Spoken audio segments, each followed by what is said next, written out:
സമസ്ത കേരള ജംഇയ്യത്തുൽ ഉലമ എന്ന ആ വലിയ പണ്ഡിത സംഘടനയുടെ ഫത്വാ കമ്മിറ്റിയിൽ അംഗമായ ആ വലിയ സംഘടനയുടെ അന്നത്തെ വൈസ് പ്രസിഡന്റായ ബഹുമാനപ്പെട്ട ഇ.കെ. അബൂബക്കർ മുസ്ലിയാർ അവരുടെ ഗുരുവര്യൻ കൂടിയായ അയനിക്കാട് പി. ഇബ്രാഹിം മുസ്ലിയാർ എന്ന് പറയുന്ന ഒരു വലിയ പണ്ഡിതനാണ് ലൗഡ് സ്പീക്കർ ഖുതുബയിൽ ഉപയോഗിക്കുന്നതിന്റെ വിധി എന്താകുന്നു എന്ന് സമസ്തയുടെ മുശാവറ ചോദിച്ചത്. ഇതാര് പറയുന്നു? പിന്നീട് മൗലവി പി. ഇബ്രാഹിം മുസ്ലിയാർ ബാങ്ക്, ഖുതുബ ഇവയിൽ ലൗഡ് സ്പീക്കർ ഉപയോഗിക്കുന്നതിനെ പറ്റി തന്ന ചോദ്യത്തിനെ പറ്റി ദീർഘമായി ആലോചന ചെയ്യുകയും ലൗഡ് സ്പീക്കർ ബാങ്കിലും ഖുതുബയിലും മറ്റും ഉപയോഗിക്കുന്നതിന് യാതൊരു വിരോധമില്ലെന്നും ഏകാഭിപ്രായമായി തീരുമാനിക്കുകയും ചെയ്തു. ഈ സംഗതി പത്രത്തിൽ റിപ്പോർട്ടായി കൊടുക്കുവാനും തീരുമാനിച്ചു. അതിന്റെ മുമ്പ് കണ്ണിയത്തിന്റെ അധ്യക്ഷതയിൽ ചേർന്ന യോഗമാണ് തീരുമാനിച്ചത്. പിന്നെ സർക്കോലിയറാണ് അതിന്റെ അവിടുത്തെ പ്രസിഡന്റെന്ന്. അടുത്ത യോഗം വരുന്നത് മൂപ്പർ അധ്യക്ഷതയിലാണ് വരല്.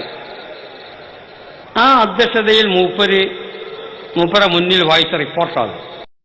സമസ്തയുടെ 5 അംഗ ഫത്വാ കമ്മിറ്റി അന്നുണ്ട്. അതിലൊരാളാണ് അയനിക്കാട് ഇബ്രാഹിം.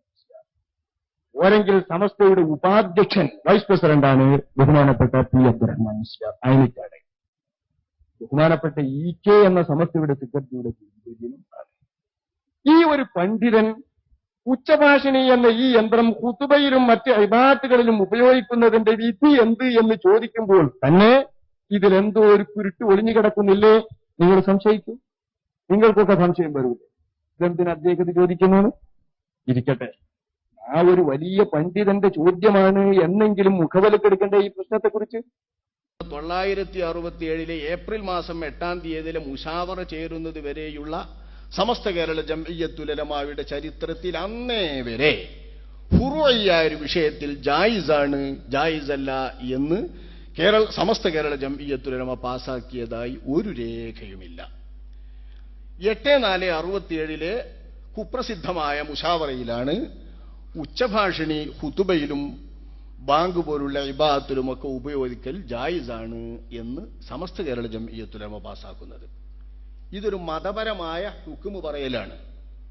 ഒരു ജംഇയ്യത്തുൽ ഉലമ ഹുക്മ് പറയുമ്പോൾ ആ ജംഇയ്യത്തുൽ ഉലമായുടെ തന്നെ അന്നത്തെ അധ്യക്ഷൻ ബഹുമാനപ്പെട്ട ശൈഖുന താജുൽ ഉലമ വണ്ടൂരിലെ നമ്മുടെ ശൈഖുന അവർകൾ ഹയാത്തിലുണ്ടല്ലോ.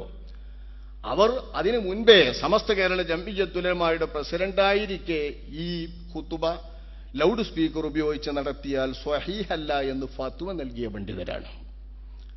മഹാനരുടെ ഗുരുവര്യന്മാർ ബഹുമാനപ്പെട്ട ശൈഖാദം ഹളറത്ത് നവ്വറല്ലാഹു മർഖദഹു, ശംസുൽ ഉലമ ഖുതുബി നവ്വറല്ലാഹു മർഖദഹു തുടങ്ങിയവരൊക്കെയും അങ്ങനെ മുൻപേ ഫത്വ നൽകിയവരാണ്. ഈ ഫത്വകൾ പോലും പരിഗണിക്കാതെ സമസ്തയുടെ പ്രസിഡന്റിനെ പോലും അവഗണിച്ചുകൊണ്ട് അന്നത്തെ മുശാവറയിൽ പങ്കെടുത്ത ഏതാനും പേരുടെ അഭിപ്രായങ്ങൾ ജംഇയ്യത്തുൽ ഉലമായുടെ ജായിസാണ് എന്ന ഒരു തീരുമാനമായി പ്രഖ്യാപിച്ചതാണല്ലോ മഹത്തായ സംഘടനയിൽ നിന്ന് ബഹുമാനപ്പെട്ട ശൈഖുന അവർകൾ രാജിവെച്ചു പോരാൻ കാരണം. വഴിയെ മാസങ്ങൾ കഴിഞ്ഞ ശേഷമുള്ള അനിവാര്യ സാഹചര്യത്തിൽ ഉലമാക്കളുടെയും സൂഫിയന്മാരുടെയും നിർദ്ദേശപ്രകാരമാണ് കേരള സംസ്ഥാന ജംഇയ്യത്തുൽ ഉലമ എന്ന പണ്ഡിത സംഘടന രൂപം കൊണ്ടത്. അതുകൊണ്ട് തന്നെ ഇതേ മൈക്കിലെ ഖുതുബയുടെ പ്രശ്നത്തിൽ കേരള സംസ്ഥാന ജംഇയ്യത്തുൽ ഉലമ തീരുമാനമെടുത്തിട്ടുണ്ടോ? ഇല്ല. കേരള സംസ്ഥാന ജംഇയ്യത്തുൽ ഉലമ ഒരു ആഹ്വാനമാണ് അതിന്റെ സുപ്രസിദ്ധമായ കുളപ്പുറം സമ്മേളനത്തിൽ വെച്ച് പാസാക്കിയത്. ഇതിലെന്താണ് വ്യക്തമാക്കിയത്? ജുമുഅ ഖുതുബയിൽ ലൗഡ് സ്പീക്കർ ഉപയോഗിക്കുന്നതിനെ സംബന്ധിച്ച് ശാഫി മദ്ഹബുകാരായ ഉലമാക്കൾക്കിടയിൽ, കേരളീയ ഉലമാക്കൾക്കിടയിൽ അഭിപ്രായ വ്യത്യാസമാണ്. ചിലർ ഇത് പാടില്ലെന്നും സ്വഹീഹാവുകയില്ലെന്നും പറയുന്നു. ചിലർ ഇത് അനുവദനീയമാണെന്ന് പറയുന്നു. പുണ്യമാണെന്നോ സുന്നത്താണെന്നോ ആരും പറയുന്നില്ല. അതുകൊണ്ട് നിരാക്ഷേപം ജുമുഅ ഖുതുബ സഹീഹാകുവാൻ എല്ലാ ജുമുഅത്ത് പള്ളികളിൽ നിന്നും ലൗഡ് സ്പീക്കറുടെ ഉള്ള ഖുതുബ ഒഴിവാക്കണമെന്ന് എല്ലാ ജുമുഅത്ത് പള്ളി ഭാരവാഹികളോടും ഖത്തീബുമാരോടും ആഹ്വാനം ചെയ്യുന്നു എന്നാണ് കേരള സംസ്ഥാന ജംഇയ്യത്തുൽ ഉലമായുടെ ഇത് സംബന്ധിച്ച ഏക തീരുമാനം, ഈ ആഹ്വാനം. ആ യോഗത്തിലെ അധ്യക്ഷൻ ചെറുശ്ശേരി ഉസ്താദാണ് അല്ലേ? മൂപ്പരാ പറഞ്ഞത് ഇതില് അഭിപ്രായ വ്യത്യാസമുള്ളത് കൊണ്ട് എല്ലാ പള്ളി ഖത്തീബുമാരും ഒഴിവാക്കണമെന്ന്.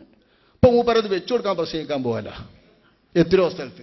പ്രസംഗത്തിൽ എന്താ പറയാ, നമ്മളെ ഈ മൂപ്പർ പ്രസംഗിക്കേണ്ടത് അതിനൊരു കുറ്റവും വരൂല, അതിന് വല്ല കുറ്റം ഉണ്ടെങ്കിൽ കണ്ണിയത്തെ ഉസ്താദും ഈക്ക ഉസ്താദും ഏറ്റെടുക്കും, അതുകൊണ്ട് ഞമ്മക്ക് വെക്കാം.